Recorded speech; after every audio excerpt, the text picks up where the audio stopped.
Commissioner Bo Mason, Lieutenant Governor Deidre Henderson, FBI Special Agent in Charge Robert Bowles, and local and federal law enforcement partners.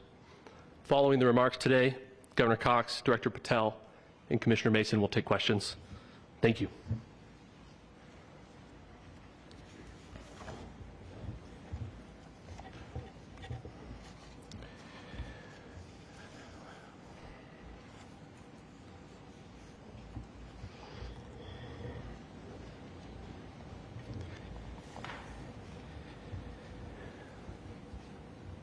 Good morning, ladies and gentlemen. We got him. On the evening of September 11th, a family member of Tyler Robinson reached out to a family friend who contacted the Washington County Sheriff's Office with information that Robinson had confessed to them or implied that he had committed the incident. This information was relayed to the Utah County Sheriff's Office and scene investigators at Utah Valley University. This information was also conveyed to the FBI. Investigators reviewed additional video footage from UVU surveillance and identified Robinson arriving on UVU campus in a gray Dodge Challenger at approximately 8:29 a.m. on September 10th, in which he is observed on video in a plain maroon t-shirt, light-colored shorts, a black hat with a white logo, and light-colored shoes. When encountered in person by investigators in Washington County on September 12th in the early morning hours, Robinson was observed in consistent clothing with those surveillance images. Investigators interviewed a family member of Robinson who stated that Robinson had become more political in recent years. The family member referenced a recent incident in which Robinson came to dinner prior to September 10th, and in the conversation with another family member, Robinson mentioned Charlie Kirk was coming to UVU. They talked about why they didn't like him and the viewpoints that he had. The family member also stated Kirk was full of hate and spreading hate. The family member also confirmed Robinson had a gray Dodge Challenger. Investigators identified an individual as the roommate of Robinson. Investigators interviewed that roommate, who stated that his roommate, referring to Robinson, made a joke on Discord. Investigators asked if he would show them the messages on Discord. He opened it and showed several messages to investigators and allowed investigators to take photos of the screen as each message was shown by Robinson's roommate. These photos consisted of various messages, including content of messages between the phone contact named Tyler with an emoji icon and Robinson's roommate's device. The content of these messages included messages affiliated with the contact Tyler, stating a need to retrieve a rifle from a drop point, leaving the rifle in a bush, messages related to visually watching the area where a rifle was left, and a message referring to having left the rifle wrapped in a towel. The messages also refer to engraving bullets and a mention of a scope and the rifle being unique. Messages from the contact Tyler also mentioned that he had changed outfits. I know there has been speculation as well as to the writing on those casings, those bullet casings, and I believe we have that as well, and I will share that with you now. So the area north of Campus Drive Road where the suspect crossed over, you saw some of that in the video that we released last night, consists of a grassy area with trees on the edge of the UVU campus. Investigators discovered a bolt-action rifle wrapped in a dark-colored towel.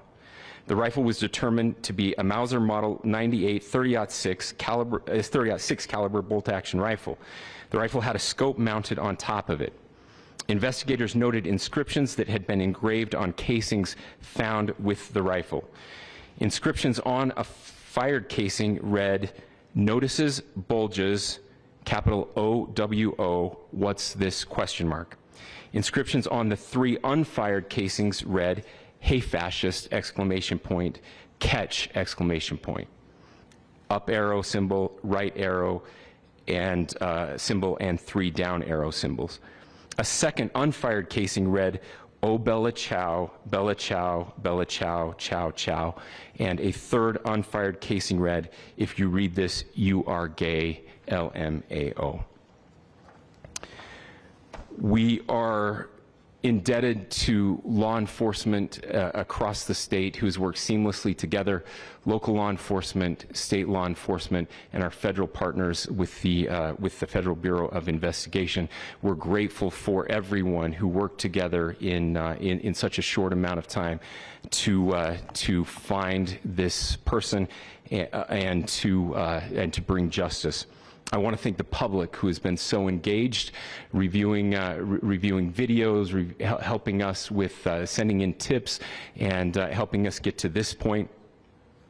I want to thank the family members of Tyler Robinson who did the right thing in this case and were able to bring him into to law enforcement as well.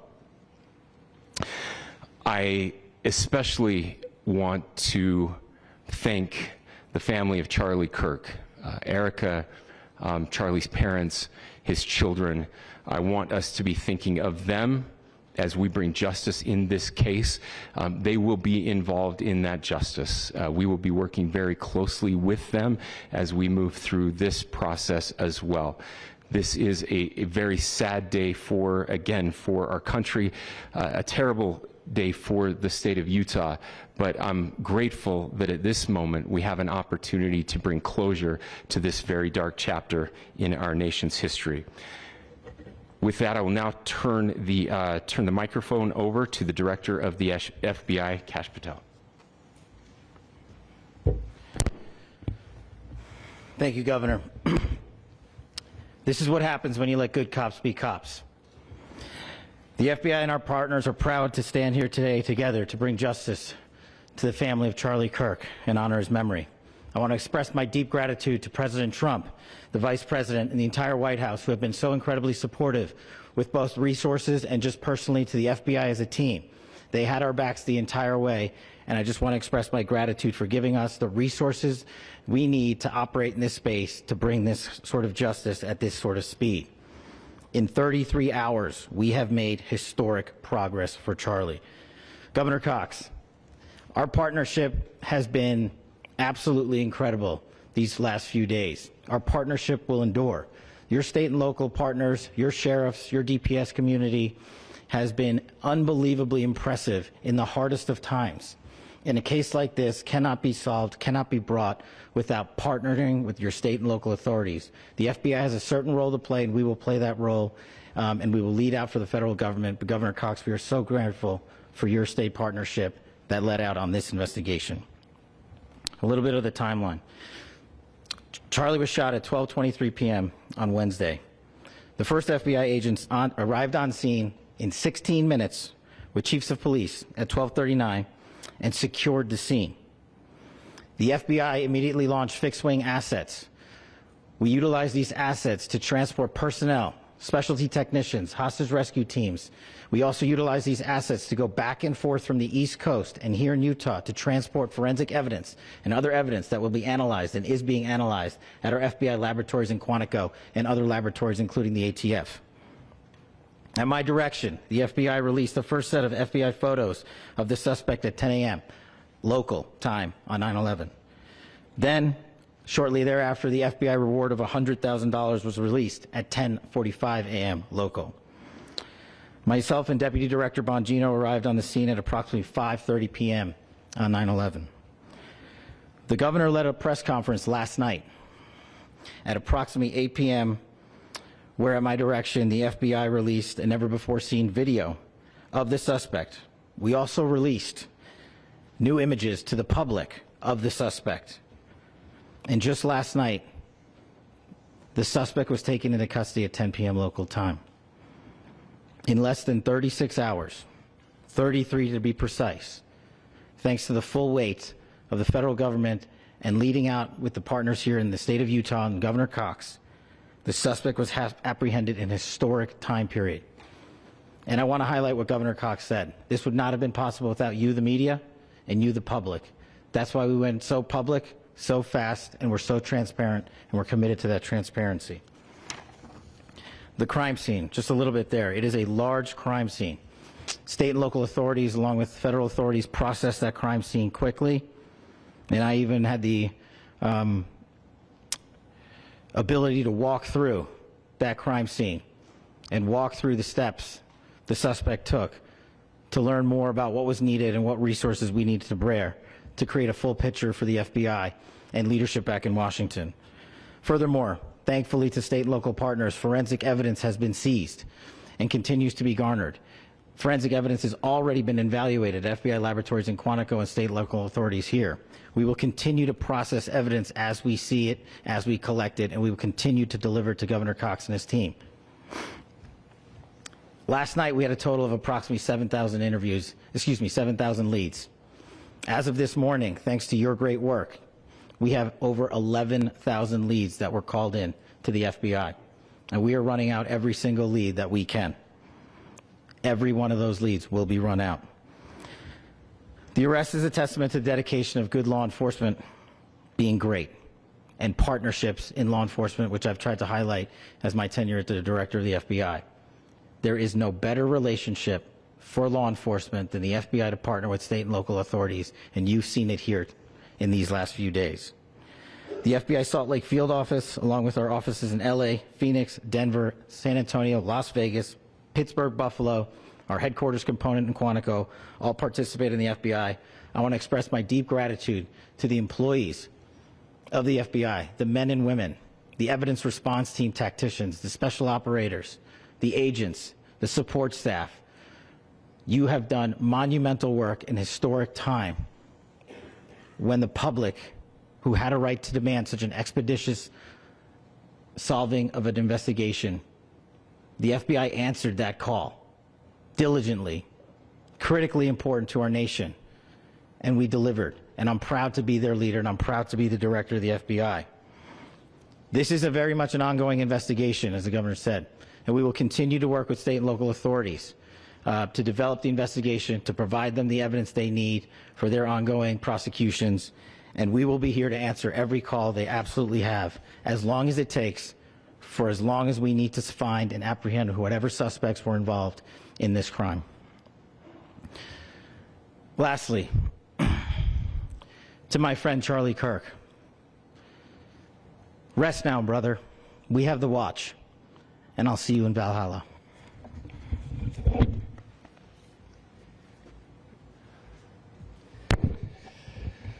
Thank you, and good morning.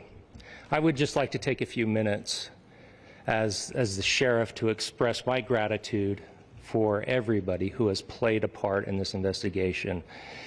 As you know, it's been a vast, a complicated, and a very, very fast-paced investigation. You're looking at people standing up here who are running on, if they got an hour's sleep in the last couple of days, they're probably lucky. It has been very taxing. It has been so impressive, speaking on behalf of the local law enforcement, to see the cooperation that we've seen in this type of case. Across the state, sheriffs, chiefs, our state partners have stepped up and have come to the call on anything that we needed. Our county chiefs have been phenomenal. Our Utah County Attorney, Jeff Gray, who's standing up here with us, has been phenomenal in leading us through this investigation. I would like to thank the federal government for their resources, their assets. Our local team here, our FBI team, has been extraordinary in helping us work through this and bring this person to justice. Most of all, I would like to thank the public, and specifically, I would like to thank the public who turned to prayers and who turned to positiveness for us. I would like to thank them on behalf of the law enforcement community, because we needed those prayers. That's what we needed to get through this. We needed your support, and you gave it to us. We needed your patience, and you gave it to us. And I would like to thank you for the Kirk family, because that's what they need, is your support and your prayers, and that will get us through all of this. So thank you, everybody, for everybody that have stepped up. We've had such a phenomenal response to this. Thank you.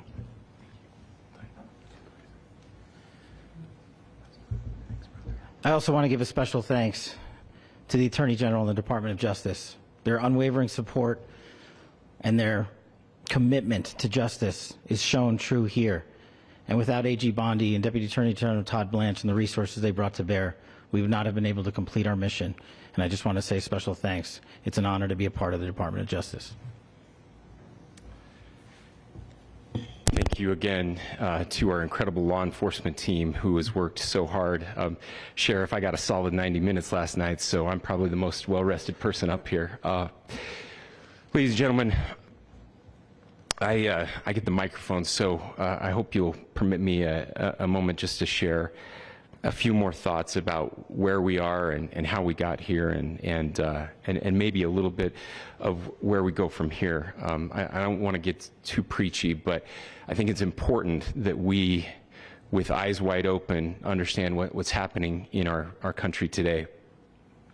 I've heard people say, well, why are we so invested in this? There's violence happening all across our country. And violence is tragic everywhere. And every life taken is a child of God who deserves our love and respect and dignity. This is certainly about the tragic death, political assassination of Charlie Kirk. But it is also much bigger than an attack on an individual. It is an attack on all of us. It is an attack on the American experiment. It is an attack on our ideals. This cuts to the very foundation of who we are, of who we have been, and who we could be in better times. Political violence is different than any other type of violence for lots of different reasons. One, because in the very act that Charlie championed of expression, that freedom of expression that is enshrined in our founding documents, in having his life taken in that very act, makes it more difficult for people to feel like they can share their ideas, that they can speak freely. We will never be able to solve all the other problems, including the violence problems that people are worried about, if we can't have a clash of ideas safely and securely. Especially those ideas with which you disagree. That's why this matters so much. Over the last 48 hours, I have been as angry as I have ever been, as sad as I have ever been. And it was, as anger pushed me to the brink, it was actually Charlie's words that pulled me back. I'd like to share some of those. And specifically right now, if I could, I need to talk to the young people in our state, in my state, and all across the country. As President Trump reminded me, he said, you know who really loved Charlie? The youths. And he's right. Young people loved Charlie, and young people hated Charlie. And Charlie went into those places anyway. And these are the words that have helped me. Charlie said, when people stop talking, that's when you get violence. He said, the weak can never forgive. Forgiveness is the attribute of the strong. The only way out of the labyrinth of suffering is to forgive. Welcome without judgment, love without condition, forgive without limit. He said, always forgive your enemies. Nothing annoys them so much. A few months ago, I referenced this last night, Charlie posted to social media, when things are moving very fast and people are losing their minds, it's important to stay grounded.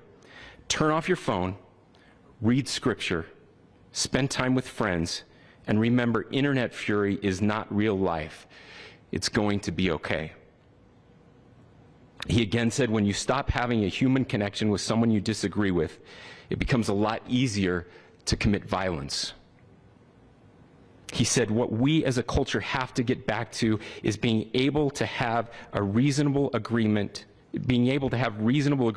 where violence is not an option. Now, again, to my young friends out there, you are inheriting a country where politics feels like rage. It feels like rage is the only option. But through those words, we have a reminder that we can choose a different path. Your generation has an opportunity to build a culture that is very different than what we are suffering through right now. Not by pretending differences don't matter, but by embracing our differences and having those hard conversations. I think we need more moral clarity right now. I hear all the time that words are violence. Words are not violence. Violence is violence. And there is one person responsible for what happened here. And that person is now in custody and will be charged soon and will be held accountable. And yet, all of us have an opportunity right now to do something different. I want to thank my fellow Utahns. This bad stuff happens. For 33 hours, I was praying that if this had to happen here, that it wouldn't be one of us. That somebody drove from another state, somebody came from another country. Sadly, that prayer was not answered the way I had hoped for, just because I thought it would make it easier on us if we could just say, hey, we don't do that here. And indeed, Utah is a special place. We lead the nation in charitable giving. We lead the nation in service every year. But it did happen here. And it was one of us. But I want you to look at how Utahns reacted the last 2 nights. There was no rioting. There was no looting. There were no cars set on fire. There was no violence. There were vigils and prayers and people coming together to share the humanity. And that, ladies and gentlemen, I believe is the answer to this. We can return violence with violence. We can return hate with hate. And that's the problem with political violence, is it metastasizes. Because we can always point the finger at the other side. And at some point, we have to find an off-ramp, or it's going to get much, much worse. But see, these are choices that we can make. History will dictate if this is a turning point for our country. But every single one of us gets to choose right now if this is a turning point for us. We get to make decisions. We have our agency. And I desperately call on every American, Republican, Democrat, liberal, progressive, conservative, MAGA, all of us to please, please, please follow what Charlie taught me. I'll just conclude with words I share often from a friend and author, Yuval Levin, who was asked if he was optimistic about our country. And he said, I'm not optimistic. He said, I hate optimism. Like, that sounds bad. But he said, optimism is a vice. It's this idea that good things are just going to happen. And he said, in the history of the world, good things have never just happened. He says, I'm not optimistic, but I am hopeful. And hope is the virtue that sits between the vices of optimism and pessimism. Hope is the idea that good things are going to happen because we can make them so. I still believe in our country. And I know Charlie Kirk believed in our country. I still believe that there is more good among us than evil. And I still believe that we can change the course of history. I'm hopeful because Americans can make it so. Ladies and gentlemen, we're happy to answer any questions you might have. Governor, can you please speak to whether the suspect is speaking with authorities and his demeanor, Tyler Robinson, when he turned himself in? I cannot speak to that right now. Governor, how do you interpret the engravings on casing? Well, I will leave that up to you to interpret what those engravings mean. I think the clearest one that says "catch fascist," there's not, and by the way, that's like catch like a ball, catch this. That's I think that speaks for itself. Governor, you indicated that he had been communicating. Please. This level of hatred that this person expressed in the dinner. Beyond that, is there anything in your view that you discovered that may have radicalized or changed him to prompt him to commit such a horrific? There's nothing more that we can share at this time. Governor, you indicated that he had been communicating with a friend on Discord about the gun. Do you anticipate any more arrests? We do not at this time have any information that would lead to any additional arrests. Do you believe he acted alone? Yes, but the investigation is ongoing. How he came into custody of police and where he is right now? Yes, so right now, Mr. Robinson has been booked into the Utah County Jail. You heard the president this morning report that he was taken into custody, that his family and a friend helped to deliver him into custody of law enforcement in Washington County. For those of you that don't know where Washington County is, it is the southwesternmost part of the state of Utah. It's about a 3.5 to 4 hour drive from here, where we are right now, and that's where he lived and where they turned him in. Please, I'll go here. I can't share any more than what I've already shared. Yeah.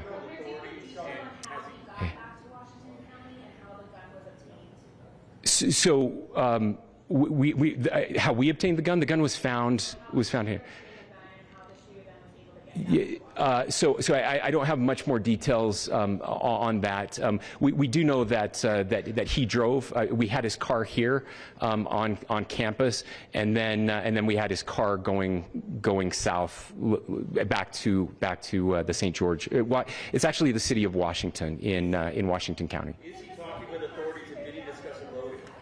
I'm sorry? We don't have any information that would lead us to believe that. Yes, in fact, it was just released. Yes. Talking with authorities and did he discuss a motive? I can't answer that right now. Yeah, thank you. Over here.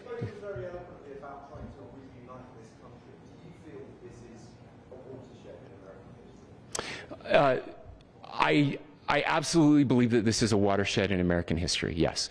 The question is, what kind of watershed? And that chapter remains to be written. Is this the end of a dark chapter in our history, or the beginning of a darker chapter in our history? Look, I mean, if you look at true political assassinations in this country of someone of this stature, this feels a lot like the late 60s, and having one so gruesomely displayed on camera in all of our hands and in all of our pockets. We are not wired as human beings biologically, historically. We have not evolved in a way that we are capable of processing those types of violent imagery. And by the way, we've seen another one with a gruesome stabbing very recently that went viral. This is not good for us. It is not good to consume. Social media is a cancer on our society right now. And I would encourage, again, I would encourage people to log off, turn off, touch grass, hug a family member, go out and do good in your community. That is happening, and it's happening organically right now. I had a friend in a small city in Utah who said, we're getting together, the Republicans and Democrats in my little town are getting together to have a discussion tonight, last night, just to find a way to find their better angels. So yes, this could be, I mean, you know, again, you have to go back to JFK to have seen a video live of something like this happening. I wasn't born until 1975, but I know that things were really dark in the late 60s. Sorry to some of you. I know some of you were there. This is our moment. Do we escalate, or do we find an off-ramp? And again, it's a choice. It's a choice, and every one of us gets to make that choice. Two more questions right here.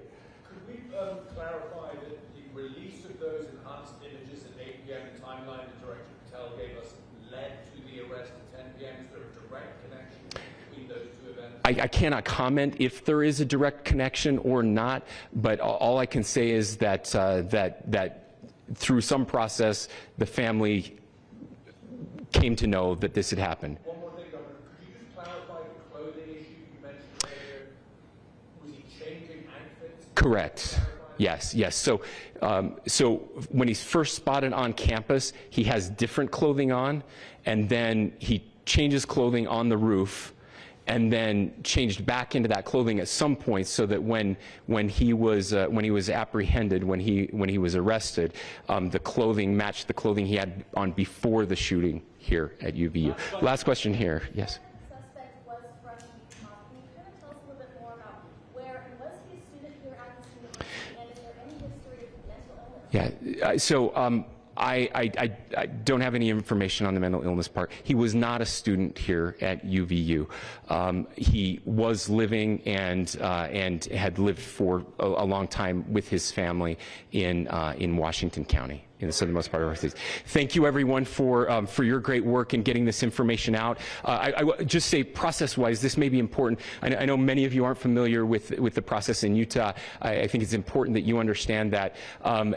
Basically, we have 3 days for charging documents to be filed. A CI will be filed. We'll have more information then, more detailed information as those charging documents are filed in preparation for a preliminary hearing. So 3 days. So we would anticipate then that early next week those charging documents will be filed. We will obviously be working. The county attorney will be working very closely with Mr. Kirk's family as those documents and decisions are prepared and made. Thanks, everyone.